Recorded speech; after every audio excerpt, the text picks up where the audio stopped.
avec tous les obstacles que tu as eu dans ta vie. Maintenant, quand tu as quelque chose en face de toi, tu te dis c'est bon, je vais pas me dégonfler maintenant, et tu l'affrontes.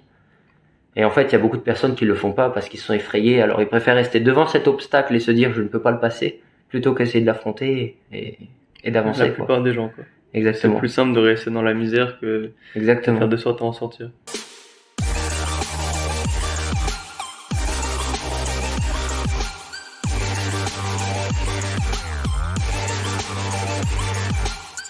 Salut à toutes, aujourd'hui on se retrouve ici sur la chaîne Le Bachelor de l'Est. J'ai un invité avec moi qui s'appelle Thomas qui va venir partager son expérience ici en Ukraine. Il a eu beaucoup d'expérience aux États-Unis, en France, à l'armée, dans plein de choses, et aujourd'hui il est arrivé en Ukraine depuis plusieurs mois. Il est marié à une Ukrainienne et il va partager votre expérience avec vous pour vous dire que si vous hésitez encore, il va vous donner tout ce qu'il faut pour passer à l'action, vous dire l'Ukraine est un beau pays à visiter, l'Europe de l'Est il faut aller découvrir, comment sont les familles ukrainiennes, quelle est la différence avec la culture, parce que là venir de l'extrême ouest pour venir à l'extrême est, franchement c'est quand même plus compliqué que de venir juste de France et d'aller en Ukraine, parce que le choc des cultures est quand même énorme. Donc je te laisse regarder cette vidéo, si tu as des questions tu me les mets en commentaire, je te laisse mettre un like et t'abonner, et puis je te laisse juste kiffer cette vidéo. Je proposais d'intervenir sur cette chaîne parce que je pense qu'il peut apporter beaucoup de valeur à chaque personne qui vont regarder, qui se pose des questions. Est-ce que je viens en Ukraine? Est-ce que je vais en Europe de l'Est? Est-ce que je reste en France? Est-ce que j'ose pas parce que c'est dangereux? Parce que si, parce que ça. Est-ce que c'est vrai qu'on peut marier des Ukrainiennes en France ou pas, en Ukraine pour le coup? Est-ce que tout ça c'est vrai? Est-ce que c'est des mythes? Comment c'est la vie en Ukraine? Aujourd'hui, voilà, on va interviewer Thomas qui vient des États-Unis, même si c'est un Français et c'est un Franco-américain. Alors je me présente, je m'appelle Thomas Cussia. Je suis né en France et j'ai vécu en France pendant quelques années, et je suis vite parti pour les États-Unis. Coup de cœur pour ce pays, pour la culture, vraiment une grosse possibilité. Donc j'ai travaillé en tant que Navy SEAL aux États-Unis et l'armée américaine en fait. Et pendant que j'ai travaillé, j'ai combiné ça avec des études en psychologie. Voilà. Donc oui, la psychologie c'est un aspect un peu vague. Donc j'ai combiné ça pendant 5 ans et demi, presque 6 ans. Obligé de passer en candidat libre parce que je ne pouvais pas me rendre à l'université tous les jours. 5 ans assez compliqués. En fait, il faut trouver une bonne organisation entre le travail, les études, les examens. Voilà, donc j'ai travaillé pendant 5 ans dans un hôpital militaire avec des vétérans. J'ai travaillé également sur un hôpital public et j'ai fait 6 mois en hôpital psychiatrique. Ouais, je vais résumer rapidement. Donc t'es franco-américain. Oui. T'as étudié dans une université américaine, quoi. Oui. Ce qui est le rêve de beaucoup de personnes. Bon, pas forcément les gens qui vont regarder cette vidéo, mais je sais que c'est un rêve pour beaucoup d'Européens ou de gens dans le monde de dire je vais étudier en Amérique. Donc c'était cool comme expérience. C'était une bonne expérience. Ouais. J'ai beaucoup de choses. J'ai appris beaucoup de choses agréables aussi. Après c'est pas comme dans les films où on voit ils font des fêtes tout le temps. C'est pas forcément vrai. Ouais. Pas de grosses parties. Pas tout le temps. Ils le font, mais pas tous les jours après. Après, comme c'est une université très tournée sur la science et la psychologie, la médecine en général, les gens étaient quand même assez sérieux parce que en fait ils font des diplômes du master au doctorat, donc faut être assez rigoureux. Mais je dirais que ça a été une expérience incroyable en fait de pouvoir combiner deux choses. Au début c'est compliqué parce qu'on n'a pas forcément cette organisation. On est encore jeune, on est à peine parti de chez les parents, qu'on entame une vie. Et en fait, il faut vraiment trouver justement cette organisation-là, savoir conjuguer ces deux vies en fait, tout simplement. Et en fait, l'organisation, une fois qu'on l'a, en fait, c'est 90% du boulot, et après 10% c'est juste du travail, apprendre, et voilà, c'est juste ça. C'était un rêve depuis que je suis adolescent, même avant d'être adolescent. Et c'est quelque chose que j'ai pu réaliser, quoi. C'est une expérience magique et inoubliable. Et du coup, j'ai envie de te poser une question, c'est assez curieux. Est-ce que dans cette université de psychologie, est-ce qu'on entre étudiants, on faisait tourner des psychotropes pour faire des expériences? Il y en a qui le faisaient. Je vais le tenir ici. Il y en a qui le faisaient. Et en fait, généralement, ils partent assez vite parce que généralement, ils sont détectés directement parce qu'il y a beaucoup de tests, surtout dans des grosses universités. Ils font des tests toutes les semaines, quasiment toutes les semaines. Ah, ils testent, genre si t'as pris un truc. Ouais. Ah ouais. Ouais, surtout en fait parce que comme t'es obligé de travailler tout le temps, il y en a en fait qui prennent des drogues pour s'empêcher de dormir, pour travailler plus. Ah ouais. Et en fait à la fin ils finissent par devenir complètement Tramadol, cinglés. c'est connu là, non? Ouais. Et en fait ils finissent par devenir complètement cinglés quoi. Donc ils font Ça, des c'est tests. typiquement à toutes les universités américaines. Ouais, ou c'est typiquement parce à que toutes là, les vous étiez en universités. psychologie? En fait tout ce qui est université, on va chercher à obtenir un gros diplôme où il faut travailler beaucoup. Après, il y a des plus petites universités, on cherche pas forcément à obtenir un diplôme, on y va pour les expériences de la vie, pour faire des expériences, pour rencontrer des gens, créer un peu un réseau avant de travailler. Où là, bon, ils sont moins regardants parce qu'ils voilà, ils savent très bien ce qui se passe. Ok, cool. Donc malgré ta grosse expérience dans l'armée, en avisil, t'as quand même eu le temps, l'énergie, la foi, j'ai envie de dire, de passer un doctorat en psychologie. Ouais. En fait, ce qu'il faut se dire dans la vie, c'est que si vous avez un rêve, en fait, c'est pas parce que vous êtes dans une situation pas facile ou alors par exemple votre famille ne vous soutient pas ou ce genre de choses. En fait, il faut se dire que c'est pas possible. En fait, se donner les moyens de réussir, c'est comme l'organisation, c'est quasiment tout le boulot. En fait, si vous dites je crois en moi et je peux le faire, vous avez fait une grosse partie du travail. C'est vraiment ça en fait. Il faut pas écouter ceux qui vont vous dire vous pouvez pas parce qu'il y aura toujours des jaloux qui vont se dire il essaie d'avoir une meilleure vie que la mienne et j'ai pas envie quoi. C'est toujours facile de tirer quelqu'un vers le bas que de le pousser à aller en haut. Donc en fait il faut regarder au fond de vous et vous dire je peux le faire parce que je crois en moi et j'en suis capable. Et là c'est vraiment c'est comme ça que vous grimpez des montagnes. Il y a une citation que j'avais vue à l'époque qui m'avait marqué. C'était si quelqu'un essaie de te rabaisser, c'est que tu as déjà de la valeur. Exactement, ça c'est exactement vrai. Si les gens sont déjà jaloux de vous alors que vous n'avez rien fait, c'est vraiment que vous avez quelque chose de spécial. C'est clair. Bon, et du coup, comment est-ce que tu gérais ton emploi du temps, armée, études? En fait, il faut savoir que là où j'étais, en fait, on s'entraînait beaucoup. Et en fait, je me servais des moments où je ne dormais pas parce que quand vous faites beaucoup de sport, vous avez forcément cette adrénaline qui vous garde éveillé. Et en fait, je me servais des moments où je ne dormais pas pour étudier le plus possible. Et en fait, parfois je lisais deux livres en même temps en fait. Wow. Je lisais 2 livres en même temps, puis j'en apprenais un autre dans la foulée. Et en fait, j'écrivais des pages et des pages pour en retenir un maximum. Donc t'étais clairement un passionné. Ouais. Passionné par quoi en fait? En fait, par le désir en fait de me surpasser, d'aller au-delà de ce que je pouvais déjà physiquement et mentalement. Et en fait, j'étais alimenté par une passion, en fait, le dire que j'étais en train de réaliser le rêve de ma vie et que en fait, si j'échouais maintenant, je serais clairement déçu de me dire que je me suis pas donné à fond, quoi. Et le rêve, c'était quoi exactement? En fait, le rêve, c'était d'obtenir un diplôme aux États-Unis, de vivre aux États-Unis, d'avoir le maximum d'expérience, de faire ce que j'aimais. Parce que j'ai travaillé aussi dans la restauration pendant 4 ans et c'était pas quelque chose ça me plaisait au début, mais après clairement ça me plaisait pas. Et en fait, j'allais bosser dans quelque chose qui me plaisait pas, que j'aimais pas faire. Et en fait, c'est clairement une torture, quoi. C'est vraiment une torture de se dire tous les matins vous vous levez pour quelque chose que vous n'aimez pas faire. C'est vraiment. Alors du coup, quand je vais réaliser que j'étais en train de faire ce que j'aimais dans la vie, pour moi, ça a été c'était l'apothéose, quoi. C'était le nirvana en fait. J'avais l'impression que je pouvais tout faire. Donc ça a été cette passion-là en fait qui a continué à m'alimenter. Ça c'est clair, et je sais que ce que vient de dire Thomas, ça va parler à certains qui vont regarder ces vidéos parce que bon, beaucoup qui me suivent, ça reste des entrepreneurs, mais certains autres aussi, ça va être des gens qui disent est-ce que je passe à l'action, est-ce que je m'expatrie, est-ce que je deviens entrepreneur, est-ce que je fais ce truc-là où papa va pas être content, ou tout un tas d'excuses, alors qu'en fait, faut y aller quoi. Exactement. De toute façon, c'est pas les gens qui vont vivre votre vie, c'est vous qui vivez votre vie. Vous pouvez pas vivre votre vie en fonction de vos parents. Déjà parce que c'est pas la même génération. Maintenant, on a tellement de moyens de s'expatrier. Là, je veux dire, venir en Ukraine, ça a été extrêmement simple. Même depuis les États-Unis, alors depuis la France. Ouais, même depuis les États-Unis, ça a été extrêmement simple. En une journée, vous organisez un voyage complet pour plusieurs mois. Et en fait, à l'époque de vos parents, à l'époque de mes parents, déjà, c'était pas possible. Donc forcément, c'est pas la même génération, c'est pas le même contexte non plus. Donc forcément, les gens en fait ne vont pas vivre votre vie en fait. Et c'est pour ça généralement qu'il y a beaucoup de jaloux, parce que parfois les gens ont eu des opportunités qu'ils n'ont pas su saisir, et après vous en veulent de saisir ces opportunités-là. Et ça, je l'ai vu énormément de fois, quand les gens se disaient je peux pas faire ça parce que mes parents vont pas être contents, parce que je vais décevoir mes amis.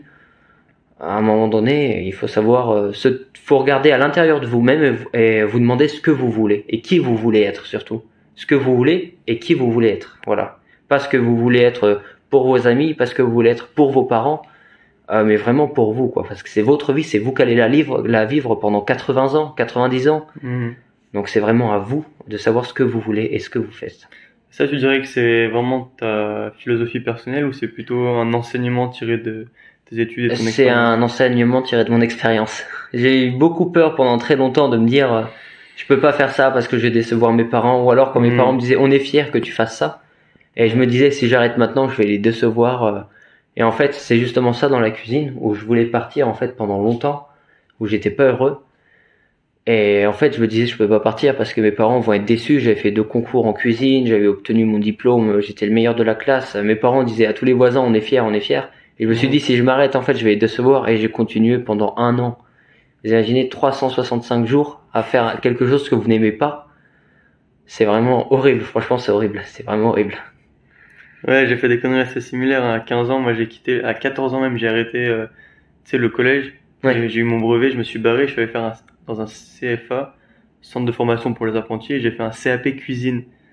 T'imagines, à 14 ans, si je nique sa mère les études, je quitte tout, je vais faire cuisinier. Ouais. C'était horrible, mec. Je me levais super tôt, j'ai commencé à travailler à 9h jusqu'à minuit, pas de dimanche, pas de samedi, rien. Et au bout de quelques mois, je me suis dit, c'est pas ma vie en fait. Ouais. C'est pas C'est ma ça. vie.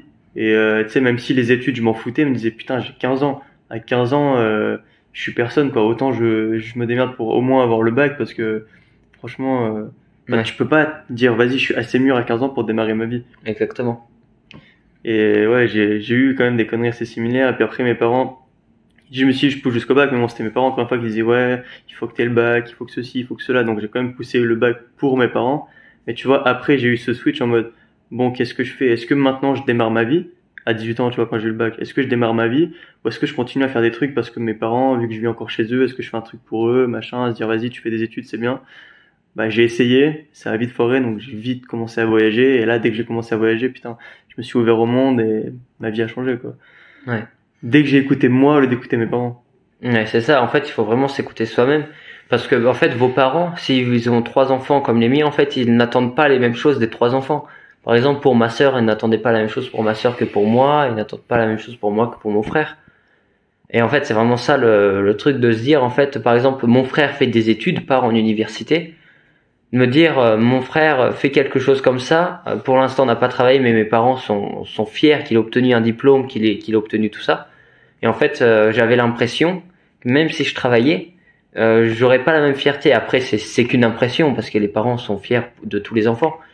Mais par exemple, quand je voyais mon frère qui continue les études, tout ça, je me disais, mais en fait, il fait quelque chose que je ne pourrais jamais faire, que j'ai envie de faire, mais que je ne peux pas faire. Et en fait, au bout d'un moment, je me suis dit, bah écoute, en fait, le seul frein à ta vie, en fait, c'est toi-même. C'est juste toi, en fait, qui t'es dit toutes ces années, je veux le faire, mais je ne peux pas.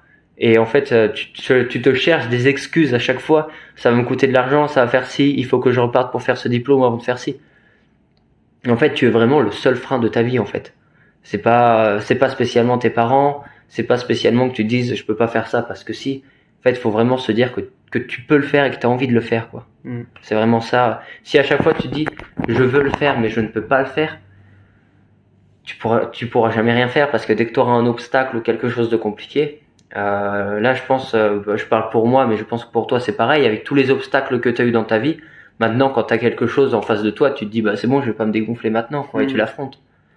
Et en fait, il y a beaucoup de personnes qui le font pas parce qu'ils sont effrayés, alors ils préfèrent rester devant cet obstacle et se dire je ne peux pas le passer, plutôt qu'essayer de l'affronter et d'avancer. La plupart des gens, quoi. Exactement. C'est plus simple de rester dans la misère que Exactement. faire de sorte à en sortir. Exactement. Bon, venons-en, on en était du coup. Qu'est-ce qui t'a poussé à rentrer à l'armée, finalement? En fait, ça a été, je voulais rentrer dans l'armée en France, et j'ai un ami qui est rentré et qui m'a dit c'est pas ce que t'espères en fait, c'est pas ce qu'il y a dans ta tête. Et il m'a expliqué, j'ai dit en fait c'est clairement pas ce que je veux, je voulais vraiment quelque chose d'extrême, je voulais avoir toutes les capacités du monde, je voulais vraiment être le meilleur en fait. Et en fait je me suis rendu compte par exemple en simple combattant de l'infanterie, bah je serais pas artilleur, bah je serais pas parachutiste, je serais pas plongeur. Et en fait j'ai cherché en fait quelque chose qui pouvait regrouper tout ça, et en fait je l'ai trouvé. Et j'ai dit maintenant t'as trouvé tout ce que tu voulais faire, quoi, t'as plus d'excuses en fait, tu peux pas te défiler, et j'y suis allé. Donc t'as fait parachute, plongée sous-marine. Exactement. En fait, tu as toutes les capacités, t'as toutes les spécialités et moi c'était ce que je voulais en fait. Ça. En fait, je voulais vraiment essayer d'être le meilleur. Quand j'ai commencé la cuisine, je me suis dit je vais être le meilleur. J'ai fait des concours. Quand j'ai fait mes études, je me suis dit je vais être le meilleur. Je me suis vraiment donné à fond. Comme je te disais, je lisais 2 livres en même temps.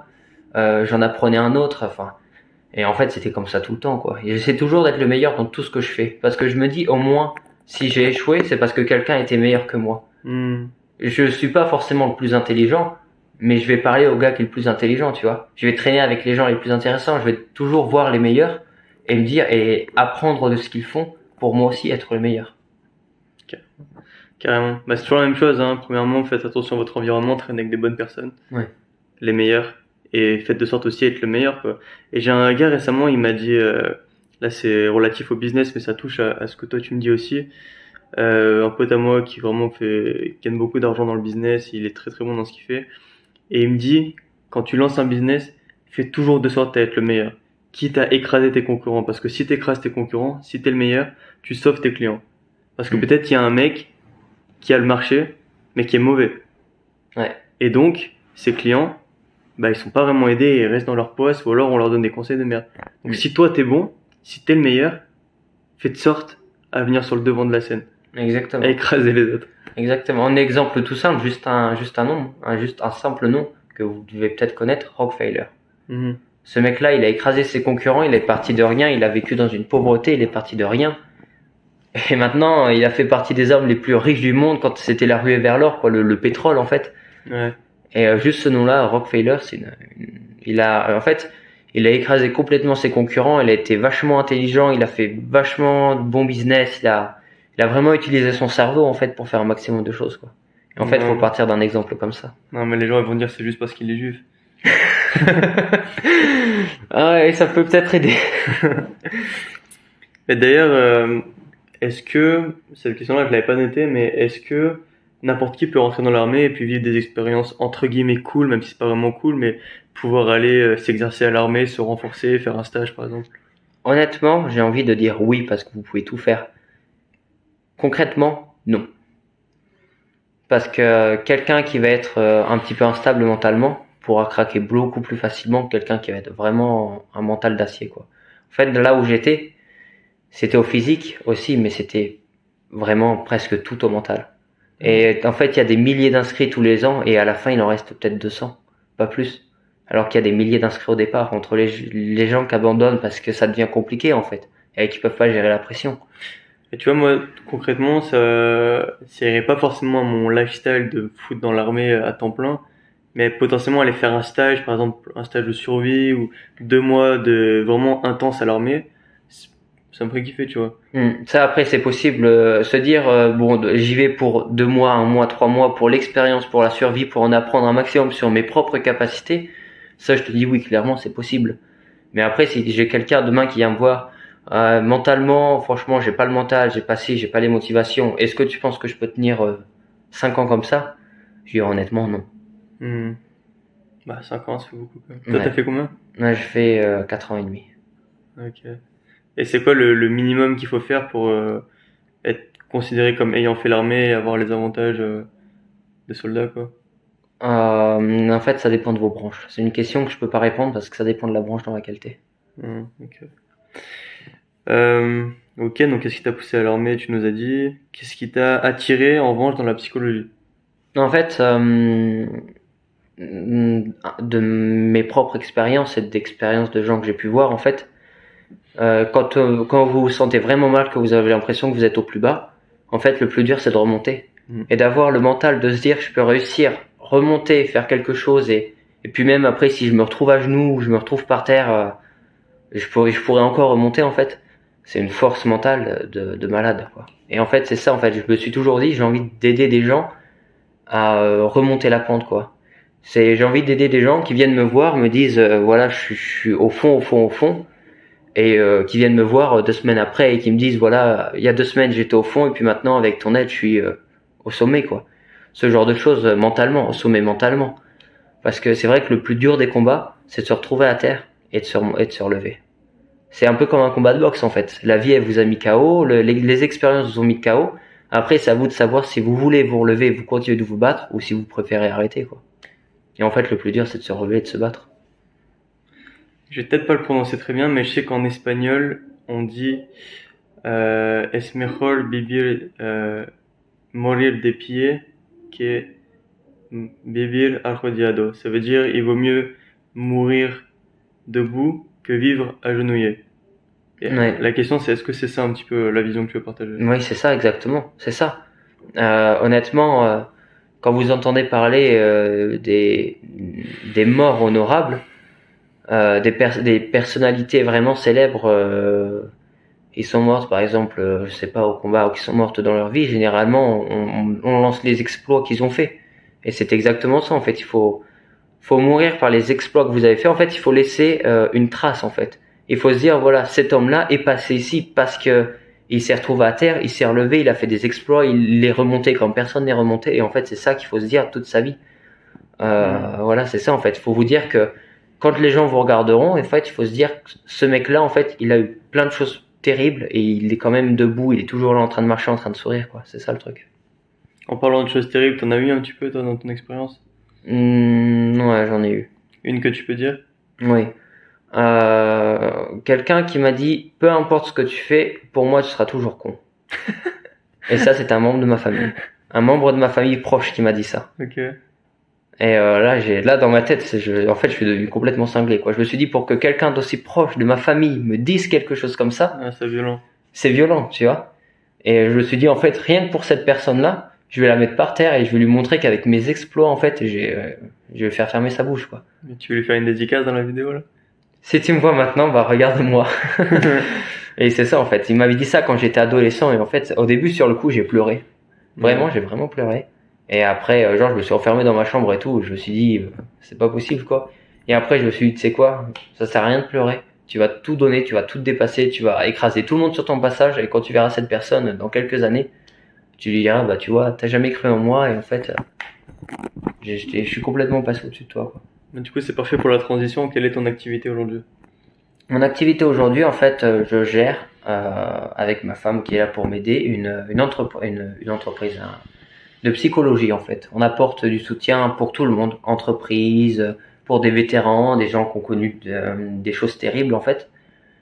Et en fait, on se charge aussi par exemple de thérapie de groupe, des personnes du même pays qui ont vécu la même chose, par exemple la même guerre, et qui veulent vraiment se sentir bien, qui vont dans un autre pays pour se sentir bien, pour oublier en fait toutes ces choses, et qui ont besoin de soutien en fait. Voilà, je me charge aussi de ça, de groupes de thérapie en fait, pour aider un maximum de personnes. En fait, moi, mon objectif maintenant, c'est vraiment d'aider un maximum de personnes à se sentir bien, à être heureux de vivre, à être heureux d'avancer dans la vie, à être heureux de ce qu'ils font en fait, tout simplement, à être heureux tout simplement d'exister, quoi, d'être quelqu'un. Ok. Donc comment ça se déroule, quoi? En fait, on propose aux entreprises ou alors aux gens qui nous appellent une aide psychologique. Alors on demande quel est le problème, ce qu'ils ont besoin, ce dont ils ont besoin, quel est leur objectif sur le long terme, et puis on les aide à accomplir cet objectif. Alors ma femme qui n'a pas de diplôme de psychologie, mais qui est conseillère de vie en fait. Ça veut dire que avec en fait toutes ces expériences en fait, elle aide les gens à montrer que même si quelque chose va mal en fait, il faut toujours voir la lumière au bout du tunnel. Et en fait, il y a une phrase qui dit derrière chaque malheur, il y a son bonheur. En fait, peut-être que vous avez perdu votre job, donc sur le moment c'est quelque chose de malheureux, vous avez perdu votre job, vous n'avez plus d'argent. Mais peut-être qu'en fait c'est quelque chose de bien parce que grâce à cette perte, vous allez pouvoir faire quelque chose que vous aimez. Et en fait, c'est ça en fait que j'essaie d'expliquer aux gens et ce que je partage en fait sur ma page Instagram aussi. On essaie de montrer le côté amusant un peu de la psychologie parce que souvent quand on écoute les psychologues, c'est toujours des choses tristes et déprimantes. Alors du coup, je montre l'aspect rigolo en fait. Voilà. De toute façon, il n'y a pas de bonheur sans malheur d'une certaine manière. Exactement. Tu peux pas descendre si tu montes pas, tu peux pas monter si tu descends pas. Exactement. De toute façon, faut se dire que si vous avez touché le fond, bah maintenant il n'y a plus qu'à remonter. Hein. Quand vous êtes au fond du trou, vous pouvez pas aller plus bas. Donc tout ce que vous allez faire après, ça va être pour remonter, quoi. C'est ce que je me suis dit et qui m'a sauvé quand quand j'ai tout perdu, je t'avais raconté brièvement et certains doivent savoir aussi. Quand j'avais mon entreprise au Maroc, enfin, je t'ai dit, j'ai perdu une entreprise à cause de l'attentat à Nice, j'ai perdu une deuxième entreprise à cause d'un escroc au Maroc. Je me suis retrouvé du jour au lendemain à tout perdre. J'avais plus rien, je vivais dans ma voiture, j'avais 1 euro par jour pour manger du taboulé. Et je me suis dit, putain, j'ai rien, vraiment rien. À part ma bagnole, quoi, et de l'essence pour survivre, tu vois, pour me déplacer. Et un jour, tu vois, je me suis dit, bon, là concrètement, comment est-ce que ça pourrait être pire que ça?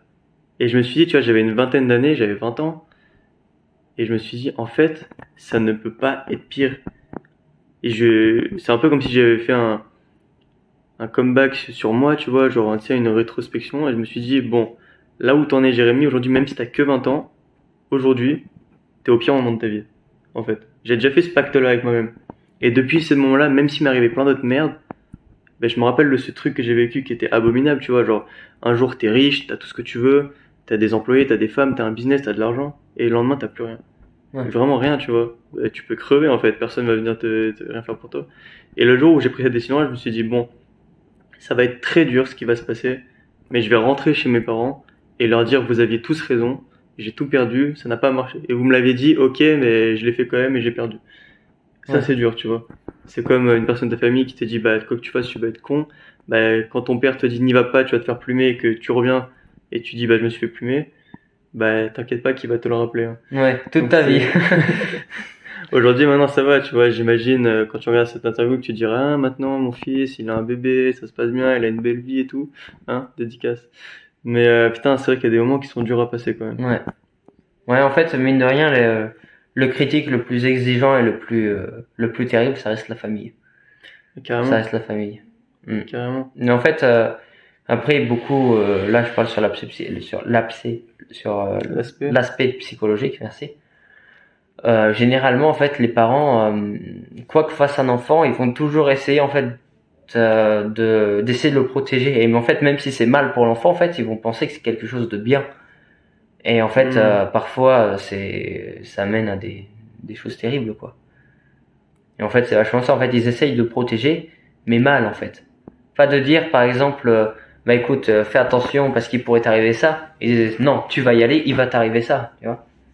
Et en Ouais. fait, ça, c'est un aspect de la psychologie, c'est Un aspect. un aspect, merci, de la psychologie, en fait, où on apprend, suivant les phrases que vous dites, sur les mots que vous utilisez, en fait, on apprend à changer son intonation, rien que l'intonation, à changer sa tournure de phrase. Dire, fais attention à toi, il pourrait t'arriver ça, j'ai pas envie qu'il t'arrive quelque chose de mal. Vous protégez en fait la personne que vous aimez. Mais si vous dites, n'y va pas parce qu'il va t'arriver ça, je veux pas que tu y ailles pour ça, en fait, dans votre tête, vous le protégez, mais en fait, cette personne peut très mal le dire, en fait, elle croit pas en moi, elle a jamais cru en moi, et en fait, ça peut amener des choses terribles, quoi. Ouais. Et en fait, parfois, on fait des choses en se disant dans sa tête, c'est bien. Et après, quand on voit les résultats, en fait, on se dit, bah, j'ai pas fait quelque chose de bien du tout, quoi. C'était quelque chose qui a pas apporté une bonne expérience, qui a pas apporté un bon résultat. Ouais, je comprends. Bon, parlons un petit peu d'Ukraine maintenant. Depuis quand est-ce que tu fais des allers-retours Amérique, Depuis Ukraine? un peu plus d'un an. Ouais. Un peu plus d'un an, ouais. Donc, Ouais. donc t'as découvert l'Ukraine quand? Quand je suis venu pour Ouais. la première fois, ça a été début de cette année.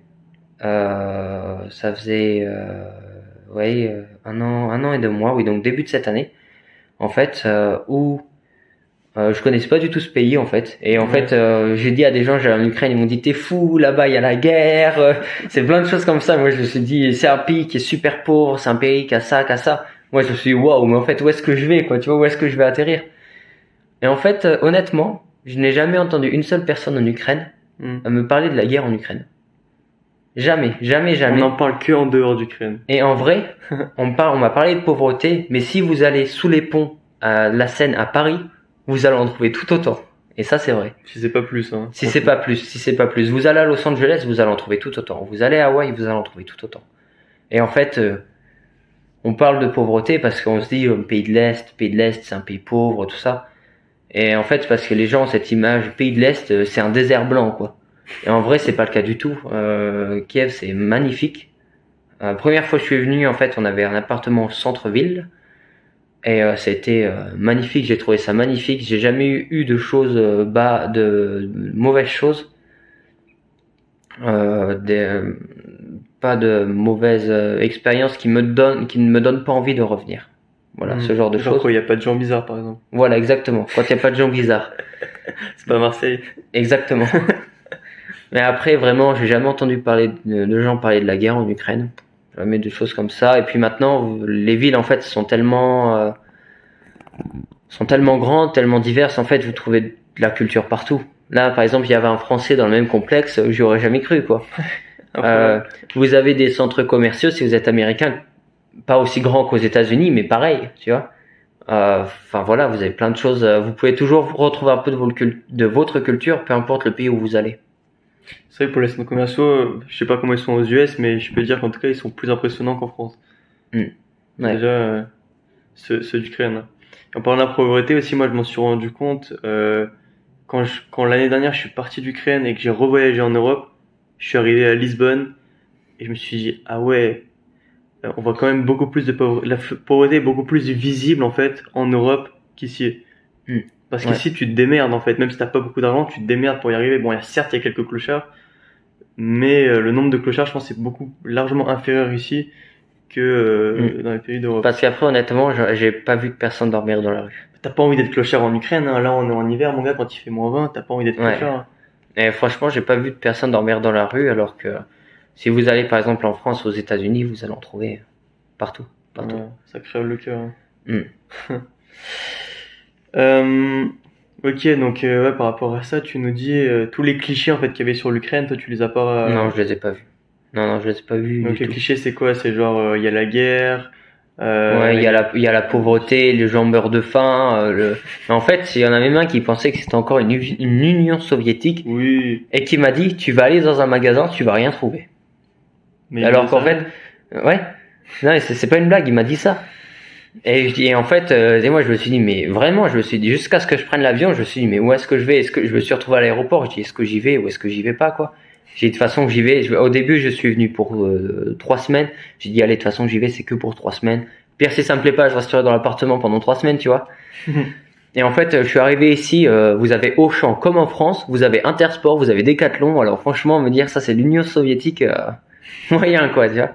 Et en fait, oui, vous avez exactement des magasins Union Sport. Vous avez même Leroy Merlin pour ceux qui veulent bricoler. Enfin, voilà, vous avez Métro. tout comme en France. Métro, ouais, métro. Et ici, c'est pas réservé aux professionnels. Ouais, j'avoue. Donc franchement, c'est une bonne affaire. Donc ouais, en fait, c'est bourré de clichés. Parce qu'en fait, ce pays n'est pas médiatisé comme un autre pays, quoi.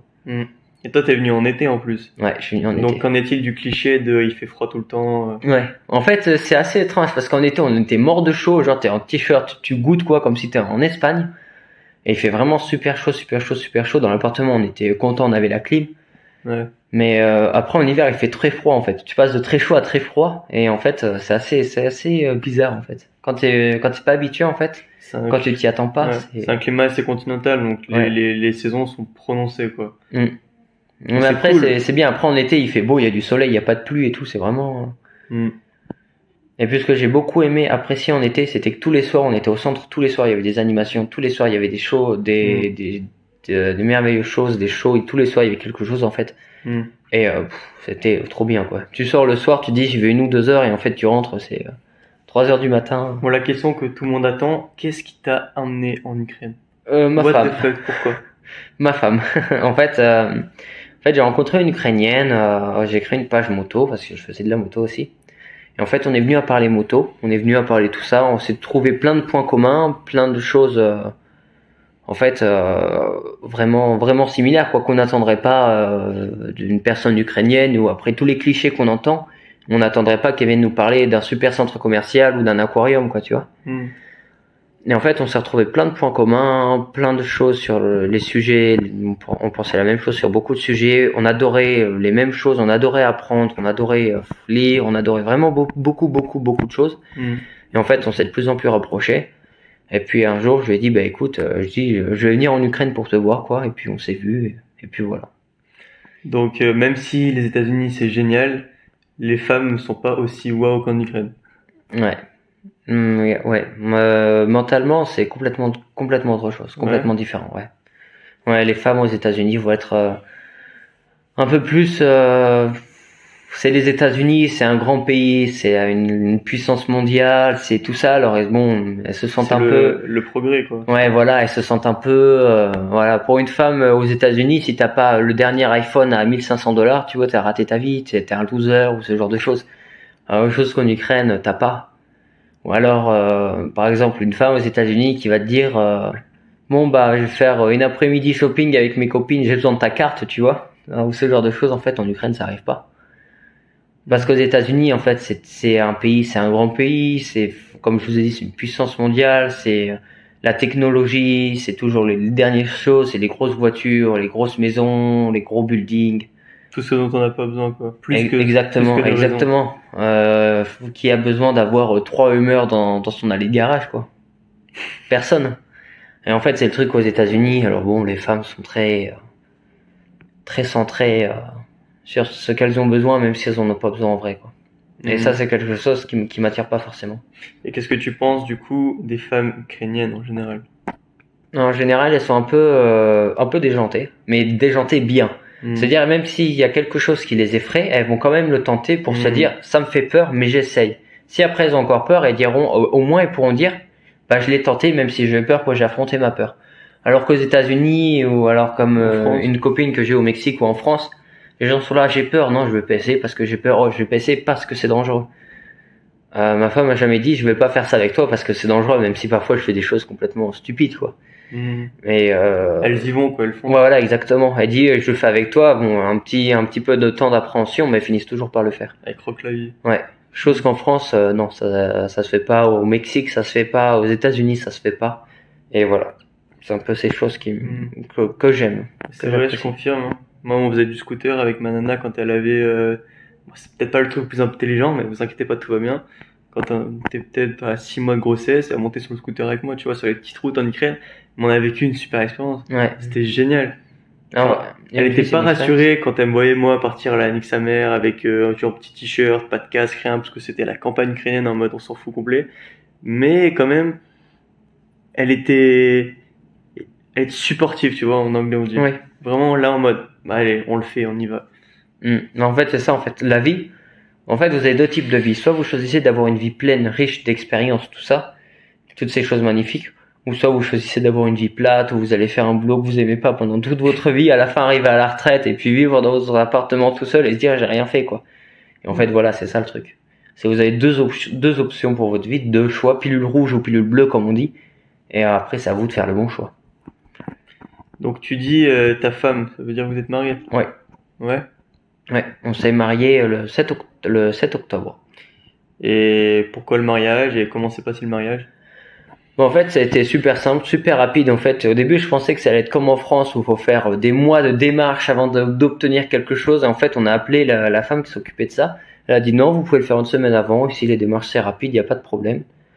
Ça s'est très bien passé. Après, on s'est dit que comme on pouvait pas inviter toutes les personnes qu'on voulait parce qu'il fallait faire venir des États-Unis, de France, on allait faire un mariage en Ukraine, en Espagne, aux États-Unis. Mais après, comparé à la France, comparé aux États-Unis, ça a été vraiment simple en fait. La facilité de faire des démarches en Ukraine est impressionnante. Que ce soit pour tout, louer un appartement, louer une voiture, se marier, c'est des démarches en fait qui vont être faites rapidement. Ça va être efficace, ça va pas être. Ouais, comme on disait tout à l'heure, tu vas visiter un appart, il te plaît, demain matin tu es dedans, quoi. Exactement. On a visité un appart le dimanche après-midi, le lundi matin on était dans l'appart, quoi. Voilà. Alors qu'en France, ils vous demandent un garant, ils vous demandent un mois de papier, il faut déposer un dossier et tout. Ça n'était pas pas tout ça. Les couilles tant que t'as les thunes pour payer l'appart. Exactement. Aux États-Unis, c'est comme ça aussi. Mais en France, non, en France c'est mort. En France, c'est la galère, quoi. Si tu veux un logement, tu t'y prends plusieurs mois à l'avance. Et voilà. Mais ici, non. Ok. Donc pourquoi le mariage du coup? En fait, on s'est dit qu'en fait fallait sauter le pas en fait. On voulait se marier. On s'est dit est-ce qu'on fait maintenant ou est-ce qu'on attend? Et en fait, on s'est dit pourquoi en fait est-ce qu'on voudrait attendre plusieurs années pour quelque chose qui va aboutir au même résultat? Et en fait, on s'est dit autant se faire plusieurs mariages pour ma famille, sa famille, mes amis, ses amis, que de faire un grand mariage dans 15 ans Et voilà, quoi. On s'est dit, de toute façon, dans 10 ou 15 ans, ça va aboutir exactement au même résultat. Qu'est-ce que ça change, quoi. On s'est dit, autant profiter maintenant, se dire qu'on peut le faire maintenant. Et puis voilà, quoi. Et t'as fait un mariage à l'ukrainienne? Alors, moi, j'avais mon uniforme de l'armée. Ah, cool. Cher à mon cœur. Et en fait, oui, ma femme avait une tenue ukrainienne. Alors, ça me fait bizarre quand j'ai pas vu cette longue robe blanche, tout ça. Mais après, c'était assez sympa. Super belle les tenues ukrainiennes. Ouais, rouge, plein de fleurs, avec les colliers et tout. C'était assez sympa. C'était une belle chose. C'était comment alors? En fait, on est arrivé dans le bâtiment, qui est une pièce en fait pour se marier, une grande pièce pour se marier, une cérémonie, tout ça. Et en fait, ce que j'avais pas compris, c'est qu'en Ukraine, quand on se marie, quand on fait les vœux de mariage, on marche sur comme un espèce de tapis en fait qui est fin. En fait, on marche dessus pour faire les vœux de mariage. En fait, j'avais pas compris. En fait, je pensais que la femme marchait dessus et après l'homme. Et en fait, il fallait qu'on marche tous les deux dessus en même temps. Donc ma femme marchait dessus. En fait, moi, j'attendais comme ça. J'étais là, mais à un moment donné, je lui dis, qu'est-ce qu'il faut que je fasse? Et elle me dit, fallait venir en même temps que moi. Et tout le monde a rigolé. C'était un bon moment. Le choc des cultures. C'est ça, en fait. Je me suis dit, mais qu'est-ce que c'est que ce truc? Et en fait, ouais, c'était assez sympa. Belle ambiance. Après, on a fait un mariage mixte. Tradition ukrainienne et américaine. Voilà, okay. on a mixé un peu les deux. Et c'était quoi le côté américain? En fait, tout ce qui était grosse arche de fleurs, tout ce qui était grosse musique, grosse danse, grosse ambiance, tout ça. Et toi, t'es venu en Harley Davidson? Non, malheureusement non. Et mais bon, après, c'était vraiment un beau mariage en fait. Et en fait, c'était un beau mariage parce qu'en fait, aucun de nous deux s'est dit en fait, on va sacrifier nos traditions ou ce qu'on aime en fait pour l'autre. Et en fait, ça a été ça le plus magnifique en fait. Quelque chose à dire sur votre relation aujourd'hui? Bon, tu nous as dit les femmes sont ici un peu plus folles, un peu plus actives dans leur vie. Ouais. Qu'est-ce qu'il y a d'autre que tu peux partager à propos de la relation dans ta femme ukrainienne? On s'ennuie jamais en fait. Tous les jours on fait un nouveau truc. C'est vrai. C'est vrai. Hier, normalement je suis pas censé faire de sport, je suis expliqué pendant 3 jours. Mais en fait hier elle m'a dit tu sais quoi, on va aller faire de l'escalade. Je dis ok. La journée d'avant on s'est perdu en forêt jusque dans la nuit. On est rentré, il était peut-être 9h alors qu'on était parti à 3h. En fait on savait même pas où on était. Et en fait c'est tous les jours en fait c'est une nouvelle aventure quoi. Tous les jours t'as de nouvelles choses. Alors qu'en France qu'est-ce qu'on fait aujourd'hui? Je vais acheter des nouveaux vêtements. Qu'est-ce que tu fais aujourd'hui? Je veux rester et rien faire. Tu vois, alors que là tous les jours c'est une nouvelle aventure. Tous les jours c'est un nouveau truc. Et c'est la découverte en fait. Grave bien. Du coup, la question fatidique, est-ce qu'aujourd'hui la réponse c'est logique, c'est non parce que c'est ta femme, mais est-ce que tu pourrais retourner après avoir goûté à la femme ukrainienne, à la femme de l'Est, est-ce que tu pourrais retourner avec une femme occidentale? Ouais, je vais dire non parce que je suis marié, mais si on est séparés, ça serait compliqué. Je dis pas impossible, mais ce serait vraiment compliqué de se dire de passer vraiment d'une aventure tous les jours, de quelque chose de nouveau tous les jours. À passer quelque chose où on va rester dans l'appartement à mater des films. Genre pour toi, ça te paraîtrait logique de retrouver une femme en Ukraine? Ouais, d'essayer de retrouver une femme en Ukraine, ouais. Ok. Est-ce que tu confirmes aussi que les femmes en Ukraine sont généralement plus belles qu'ailleurs ou? Après, la beauté, ça dépend en fait vachement du pays. Ça dépend. Mais après, c'est vrai quoi, ils ont souvent un charme, quelque chose de plus que les autres.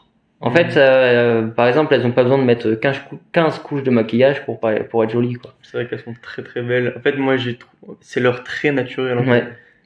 Le trait des femmes slaves, c'est ça. Juste aller voir sur Instagram, vous mettez #Ukrainian Girl. Vous allez péter un câble. Hein. C'est ça. En fait, puis il y a pas besoin de 15 couches de maquillage, comme je disais. Après, ça dépend des meufs. T'as les meufs un peu bimbo, comme partout, et puis les meufs plus classiques, vu qu'elles sont belles déjà de base. Ouais, t'en as toujours des lèvres qui ressemblent à des canards, et puis à côté. Ouais. Après, on n'est pas dans l'ambiance. Tu vois, moi, je suis de la Côte d'Azur, et je sais que les meufs, c'est énormément de paraître, quoi. Quand t'es à Nice, Cannes, Monaco, Saint-Tropez. Monaco encore ça va, mais Saint-Tropez, Cannes, tout ça, c'est vraiment dans le paraître, quoi. Ouais, c'est ça en fait. Faut avoir l'air. Faut avoir l'air magnifique et même si t'as mis 15 couches de maquillage, faut avoir l'air riche, même si après tu manges pas pendant 4 jours, tu vois. Et en fait, c'est vraiment ce truc qu'il y a pas en Ukraine, quoi. Ouais, mais après, on est quand même d'accord pour dire que les femmes font très attention à elles ici. Elles Ouais. font de sorte, genre, elles vont pas juste se dire je suis belle naturellement, elles Mm. vont aussi faire de sorte à être plaisantes. C'est Exactement. important pour elles. Hein, parfois, vous pouvez voir une femme ukrainienne vous dire, je sais pas, elle a 20 ans, alors qu'en vrai, elle en a 35 ou presque 40, quoi. Ça m'est arrivé, hein, ça m'est Ouais, arrivé. carrément. Une amie à ma femme, elle me dit, pour toi, elle a quel âge? Je dis, bah, je sais pas, 25 ans. Elle me dit, elle a 46 ans. Waouh. Waouh! Je dis, ouais, je dis, waouh! Je Elles dis, sont c'est bien impressionnant, hein. entretenues, hein. Je dis, c'est impressionnant. Et en fait, c'est des trucs qu'elles font tous les jours, quoi, des espèces de routines. Elles sont bien entretenues. Ouais. Mais c'est impressionnant. Du coup, bon, là, je crois que tu as déjà répondu à la question, plus ou moins, mais est-ce que là, tu as autre chose qui te vient en tête? Quelles sont les différences entre les femmes d'ici et les femmes américaines ou européennes? Ouais, comme je disais, en fait, c'est le fait d'être touche à tout, d'être déjanté, de vouloir tous les jours faire quelque chose de nouveau et pas rester. Mais il y a quelque chose peut-être que t'as pas assez pointé du doigt, c'est le côté que à l'ouest, elles sont plus dans un esprit progressiste. Ah, ça c'est vrai. Ça, j'ai oublié de on le est dire, comme mais c'est les vrai. hommes, pas de soucis. Ça, j'ai oublié de le dire, mais c'est vrai. Ça, c'est vrai. En Ukraine, c'est rare de voir une femme se dire, je peux pas faire la même chose qu'un homme, ou alors se dire, ouais, je suis une femme, alors je fais pas ça, quoi. Ça, c'est vrai que c'est rare. Ça, je l'ai pas vu, alors. Oui, mais globalement, moi, ce que je veux dire, c'est qu'en Ukraine, une femme est une femme. Ouais. Mm. Ça, c'est vrai. Ça, c'est vrai. C'est rare de voir une femme, enfin, même si elle va passer à l'action sur des trucs que font les mecs, ça Ouais. c'est ok, tu vois, c'est le côté un petit peu foufou comme tu disais, mais physiquement, une femme va rester une femme. Ouais. Dans sa nature d'être, dans sa façon d'être, dans le fait, enfin, une femme en Ukraine, ça va être naturellement, elle va vouloir, par exemple, je sais pas moi, s'occuper de la maison, s'occuper de son Ouais. homme. Ah, ça, c'est quelque chose que les femmes ukrainiennes ont. Je sais pas si c'est le cas pour toutes les femmes. Et j'ai vu énormément. Elles adorent prendre soin des gens qu'elles aiment. Bon, on y est alors, donc ta femme s'occupe de toi. Ouais, Voilà. c'est fou. Bah, C'est ça même, qu'ils veulent entendre là. même quand j'ai pas faim, elle essaie de me nourrir. Je suis là, je dis, ouais, c'est bon, tu m'as filé une pizza, tu m'as filé un burger, je suis en train de faire du sport, je suis en sèche. Elle dit, ok, mais tu veux pas un bonbon? Bon. Je suis plein, quoi, je peux pas. Ou alors elle est là à me dire, bon, bah, on va à l'extérieur, bon, bah, ok, si tu veux. Et puis elle m'amène au restaurant. Je dis, mais j'ai pas faim, on a mangé il y a 1 heure. Elle dit, ouais, mais t'as l'air d'avoir perdu du poids. MDR. C'est comme ça tout le temps. Je vais éternuer dans la rue, et elle va commencer à penser que je suis malade, elle va vouloir aller à la pharmacie. C'est vraiment en fait ce truc. En fait, les femmes ukrainiennes adorent prendre soin des gens qu'elles aiment.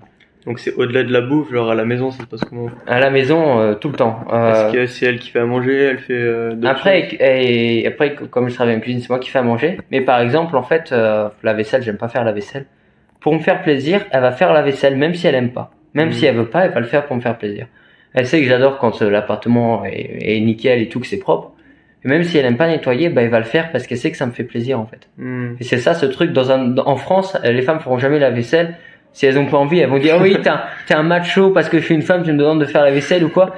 Alors qu'en Ukraine, pas du tout. Mais c'est vrai. En plus, c'est le truc, c'est que c'est Bah moi, tellement naturel, par en fait. rapport à ça, c'est arrivé plusieurs fois que le fait qu'en Ukraine, tu vois, parce que je le fais de temps en temps, ça me dérange pas, que naturellement je me mette à faire la vaisselle une fois de temps en temps, ou que je cuisine un petit plat français parce que je suis français, bah les meufs elles sont là en mode mais what? Tu fais la vaisselle? Mais C'est jamais un mec ukrainien va faire ça.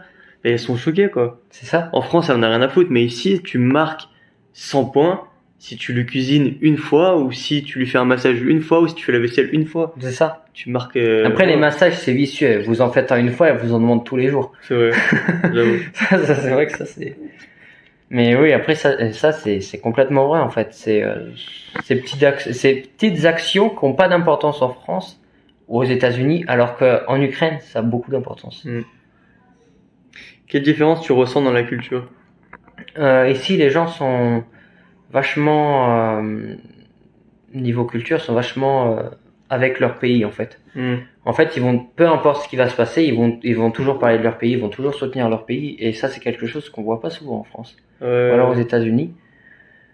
Mais niveau culture, en fait, elles sont vraiment dans les traditions, elles sont vraiment attachées en fait à ce qu'on leur apprend, elles sont vraiment attachées à leur pays, elles sont vraiment attachées à tout à l'histoire en fait de la liberté de ce pays, aux guerres qui se sont passées ou qui se passent. En fait, elles sont vraiment dans cet esprit-là de se dire c'est mon pays, c'est mon histoire, c'est mes racines.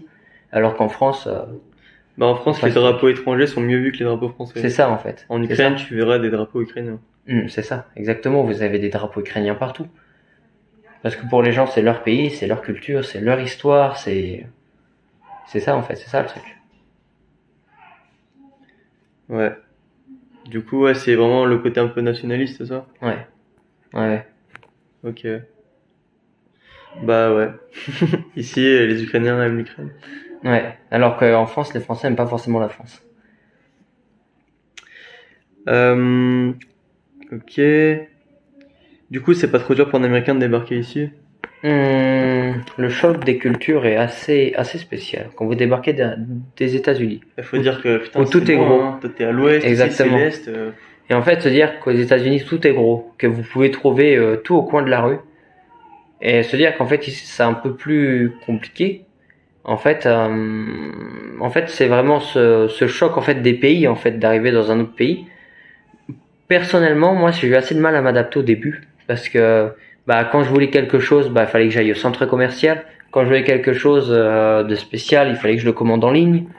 Et en fait, aux États-Unis, c'est quelque chose que vous n'avez pas. Et en fait, c'est ça qui m'a assez choqué en fait. Et puis le fait, par exemple, tout ce qui va être métro, le métro ici, ça coûte que dalle. Ouais, c'est 25 centimes. C'est ça, ça coûte rien. Mais c'est même pas 25 centimes, ça doit être même peut-être 7 centimes. Ouais, en hryvnia c'est Ouais, 8, mais ça en euros c'est 25 centimes. Ouais. Ça coûte rien du tout, tu vois. Et en fait, moi, c'est ça qui m'a choqué. En fait, en fait toutes ces petites choses, en fait, qui m'ont fait dire, mais je suis vraiment ailleurs, quoi. Je suis vraiment dans un autre endroit, je suis vraiment dans un autre pays, je suis vraiment avec une autre culture. Au début, c'était compliqué, sans ses amis, sans personne, puisque tu comprends pas la langue, tu parles pas la langue. T'essaies de parler à des gens, les gens comprennent pas, alors ils te regardent d'un air, mais qu'est-ce que tu veux? Et en fait, c'était assez compliqué. Et en fait, petit à petit, j'ai appris qu'il fallait juste de la patience, en fait. Comme dans tout ce qu'on fait dans la vie, il fallait être patient et que ça allait venir petit à petit. Là, maintenant, il y a des choses qui me choquent plus du tout, que je peux faire naturellement sans m'en rendre compte. Et puis voilà, quoi. C'était un peu compliqué, mais maintenant, je dirais que ça va mieux parce que j'ai compris qu'il fallait avoir de la patience pour faire ce que je fais maintenant, ici. Et ce que je faisais aux États-Unis, en fait, c'est différent. Et en fait, j'ai l'impression d'apprendre une nouvelle vie. Tu vois, en fait, tu pars d'une vie complètement différente pour arriver dans une nouvelle. Et en fait, il faut juste, tout simplement, comme je le dis, être patient et puis prendre le temps d'apprécier les choses, pas se dire en 2 jours, écoute, tout est fait en 2 jours, alors c'est bon, c'est fini, ça me plaira pas. Et puis voilà, en fait, il y a vraiment plein de belles choses à voir et à profiter. Donc voilà. Ça a été un peu compliqué, mais maintenant c'est quelque chose mais finalement c'est cool. Bien, c'est-à-dire que même un Américain à la culture complètement opposée peut s'adapter en Ukraine et kiffer sa life en Ukraine. Exactement. Donc tu kiffes? Moi j'aime bien. C'est quelque chose que j'aime bien. J'aime bien les paysages, j'aime bien. Après, faut pas oublier que les États-Unis c'est un pays qui sont très christianisés dans la religion chrétienne et catholique. Il faut pas oublier que l'Ukraine est un pays chrétien. Donc vous avez beaucoup et orthodoxe. Ouais. Donc vous avez beaucoup d'églises chrétiennes et orthodoxes, magnifiques, vraiment magnifiques. Donc un Américain, moi par exemple, je me plais quand je regarde à l'extérieur, je suis là, waouh, c'est magnifique, tu vois. Alors qu'aux États-Unis, c'est des chapelles en bois qui sont montées, un coup de vent laisse tomber, il y a tout qui s'écroule. Alors je suis waouh, c'est magnifique. Donc franchement, il y a beaucoup de choses qu'un Américain peut apprécier en Ukraine et peut ne pas apprécier aux États-Unis. Ok, cool. Une belle expérience que tu as vécue en Ukraine. Alors, deuxième jour, je suis arrivé en fait. On est allé dans un endroit, dans une partie de Kiev. Et en fait, on est allé dans un espèce de bar chocolat en fait. Et on avait, donc on vous commandait en fait tout ce que vous voulez. Et en fait, cette partie de la ville, c'était vraiment ancien quoi. En fait, il y avait des maisons qui étaient vraiment anciennes, les rues étaient anciennes, les gens étaient habillés comme avant. Et en fait, c'est un choc temporel. Soit t'as l'impression d'être dans un autre pays, soit t'as l'impression d'avoir remonté le temps. Par exemple, dans cette rue, les voitures, il y avait pas de voitures. Alors le fait de voir que des gens marcher, en fait, c'était vraiment tout habillé, un peu style ancien, tout ça. C'était vraiment une bonne chose, quoi. C'était vraiment, pour moi, c'est le meilleur souvenir où je me suis dit, waouh, mais c'est vraiment magnifique. Mais c'était comment exactement? Qu'est-ce que t'as vu de... Toutes les devantures, en fait, tout était écrit en ukrainien, mais c'était écrit à la main. C'est un peu comme si c'était un peu calligraphique. Tout était écrit comme ça, vraiment très. Tu vois que c'était une belle écriture, une douce écriture. L'intérieur des bâtiments, tu avais l'histoire de l'Ukraine dessinée sur la façade des maisons, à l'intérieur des bâtiments. Tu avais l'histoire de l'Ukraine dessinée, c'était vraiment magnifique. Et à chaque fois que, je me rappelle, à chaque fois qu'on marchait quelque part, on avait des panneaux qui nous indiquaient en fait, à cette date-là, il s'est passé ça en Ukraine, date importante, il s'est passé ça. Et en fait, c'était vraiment, t'as vraiment l'impression, c'est tellement bien expliqué, c'est tellement bien dessiné que t'as l'impression d'y être, quoi. Et c'est un endroit public. Un public, ouais. Et tu saurais te souvenir quel quartier de Kiev est-ce que c'est? Alors je sais où c'est, mais je connais pas le nom. Quand tu prends place de la Liberté, il faut que tu montes en direction d'une énorme église, une colline, ouais. Et en fait, quand tu prends cette colline, en fait, tu as un énorme parc où tu as un piano, tu as des statues, tu as des espèces de bancs en forme de poisson. Et en fait, tu continues. Et en fait, faut que tu remontes cette colline et après peut-être 15 minutes, en fait, ça descend et tu arrives dans cette rue. En fait, cette rue est en descente. C'est sûrement entre Podil et Volodymyrska Gol, quoi. Oh, le nom, je pourrais pas te dire, mais quelque chose comme ça. Mais après, ouais, il faut partir sur cette colline. En fait, après, ça descend. En fait, c'est une rue qui descend. Et c'est vraiment magnifique. À l'intérieur, en fait, de ce bar, c'est tellement bien dessiné, les choses. T'as l'impression que c'est vraiment vivant, quoi. Et c'était magnifique. Une dernière chose à partager à notre audience, quelque chose que tu voudrais leur dire? Comme je disais en début, toujours croire en vous, toujours croire en vos rêves. Maintenant, on a tellement de moyens de partir partout dans le monde, que ça soit l'avion, le train, le bateau, c'est tellement facile, en fait, qu'en fait, il n'y a pas d'excuse. La seule excuse, le seul frein à votre vie, en fait, c'est vous, de se dire, je peux pas le faire. Alors qu'il y a tellement d'opportunités, il y a tellement de choses que vous pouvez faire, de choses que vous pouvez réaliser, en fait, c'est vraiment magnifique, quoi. Et puis c'est pas parce que vous êtes dans un autre pays avec une autre culture que vous pouvez pas vous faire à un pays étranger, quoi, complètement. Carrément. Cool. Merci à toi, Thomas, pour cette intervention. Avec plaisir. J'espère que ça vous a plu. J'espère que c'était intéressant pour tout le monde d'avoir le retour d'expérience d'un Américain français qui est venu ici en Ukraine, qui s'est marié à une Ukrainienne, qui a vécu le choc des cultures et qui s'en est visiblement remis. Comme quoi on peut tout faire dans la vie, on peut aller n'importe où, on peut venir de n'importe où, et puis faire toi à ce que ça se passe bien, en fait, c'est à l'intérieur, hein. C'est toi qui décides comment ça va se passer. Exactement. Donc s'il y en a qui se disent putain je peux pas y aller, c'est trop dur, c'est trop loin, ça craint, c'est froid, c'est dangereux, l'Ukraine est un pays calme, l'Ukraine est un pays où il fait bon vivre, l'Europe de l'Est en général, ce sont des beaux pays avec des gens civilisés, franchement, il n'y a pas de danger, quoi. Je pense pas que t'aies peur pour ta femme dans la rue. Non. J'ai plus peur pour elle si elle vit en France ou aux États-Unis qu'en Ukraine, quoi. Voilà. Même moi, à Nice, jamais je laisse ma femme rentrer toute seule. À Nice, même, je me demande comment je vais faire à Nice quand il y aura ma femme qui va marcher avec mon bébé dans la rue. Je vais me dire, franchement, ça craint, quoi. Ouais. Venir se faire emmerder, ça c'est quand même casse-couille. En Ukraine, franchement, ça n'arrive pas. Et puis même si ça devait arriver, il y aura toujours des gars pour venir la défendre. Toujours. Ouais. C'est pour ça en fait. Tu vas pas faire chier quelqu'un si tu sais qu'il y a d'autres gars qui vont tomber dessus de manière imminente. Bref, voilà. Merci à toi. Merci à toi, hein. Peut-être qu'on refera un jour, je sais pas, peut-être à Hawaï ou en France. Ouais. Si on se revoit un jour. On fera la belle. Et puis voilà, j'espère que ça vous a fait kiffer. N'oubliez pas de mettre un petit like, un petit commentaire, un petit coucou, un petit je m'abonne, et puis ça ira. Merci beaucoup. Merci à toi, et puis voilà. À plus.